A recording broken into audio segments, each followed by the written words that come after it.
তেজপুৰ মানচিৰিত পুনৰ জঘন্য ধৰ্ষণ কাণ্ড।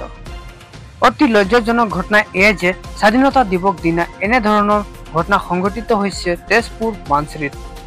ইয়াৰে এগৰাকী আই মাতৃ হয়, তেখেতে কাম কৰিবলৈ যোৱা অৱস্থাত ওচৰতে যি ইটা ভাটা আছে তাত কাম কৰিবলৈ যোৱা অৱস্থাত এই অঞ্চলৰে এগৰাকী মানে জঘন্য পাখণ্ড বুলি ক'ব লাগিব, চুৰাফ আলী নামৰ যিগৰাকী ব্যক্তি, তেওঁ পিছপিনেদি গৈ পেলাই মানুহজনীক সাবত মাৰি ধৰি পেলাই অপকৰ্ম কৰিবলৈ চেষ্টা কৰিছে। আৰু আমি অতি দুখ পাইছোঁ যে আজি দেশে ৭৯ সংখ্যক স্বাধীনতা দিৱস উদযাপন কৰি আছে।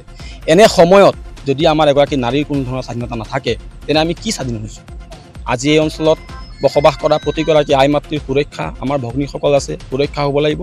কিন্তু দেখা গৈছে যে বিভিন্ন সময়ত ইয়াত যি দিনৰ পোহৰত যদি এনেধৰণৰ ঘটনা হৈছে, নিশাৰ ভাগতো আমি বহুত এনেকৈ খবৰ পাইছোঁ যে আমাৰ ভগ্নী জীয়ৰীসকল আছে, তেওঁলোকে অকলে ইয়াত ৰাস্তাত খোজ কাঢ়িব নোৱাৰে, তেনেকুৱা এটা পৰিস্থিতি হৈছে। তো ইয়াৰ পৰা যদি আমি এই অঞ্চলৰ মহিলাসকলৰ সুৰক্ষা সুনিশ্চিত কৰিবলৈ আমি জিলা যি আৰক্ষী অধীক্ষক মহোদয় আছে তেখেতক আমি দাবী জনাইছোঁ। এই ঘটনাটো হৈছে আপোনাৰ বেৰাজান যি আমাৰ ইয়াত ওচৰতে ইদ্ৰিছ আলী বুলি এজনৰ ইটা ভাটা আছে, তেওঁৰ কাষত যি এটা খালী জেগা আছে, পৰিত্যক্ত জেগা, তাতে এখন মানে বাহনী আছে। সেই বাহনীলৈ নি পেলাই সেই মানুহগৰাকীক পিছপিনৰ পৰা ধৰি মুখত সোপা দি পেলাই হাল্লা কৰিব নোৱাৰে, তেনেধৰণে এটা অৱস্থা কৰি পেলাই যৌন নিৰ্যাতন চলাইছিল।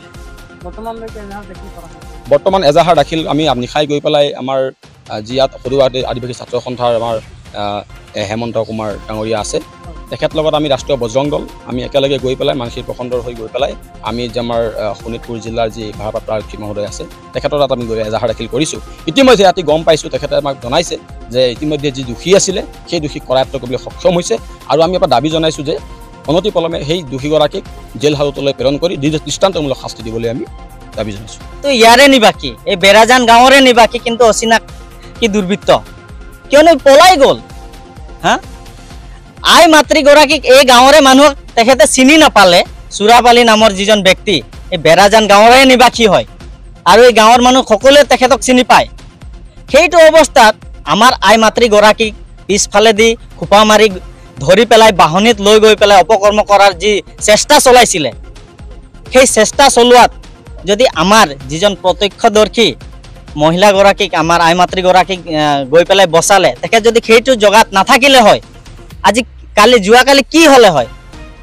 বহুত আমি সংবাদ মাধ্যমত দেখিবলৈ পাইছোঁ, তেনেকৈ কৰি মাৰ্ডাৰো কৰি পেলাই থৈ আহিছে। কালি যদি সেইটো জগাত প্ৰত্যক্ষদৰ্শীজনে গৈ নাপালে হয়, নবচালে হয়, তো আমাৰ আইগৰাকীতো তাতে মৰি থাকিলে হয়, মৃত অৱস্থাত পালোঁ হয় চাগে আজি।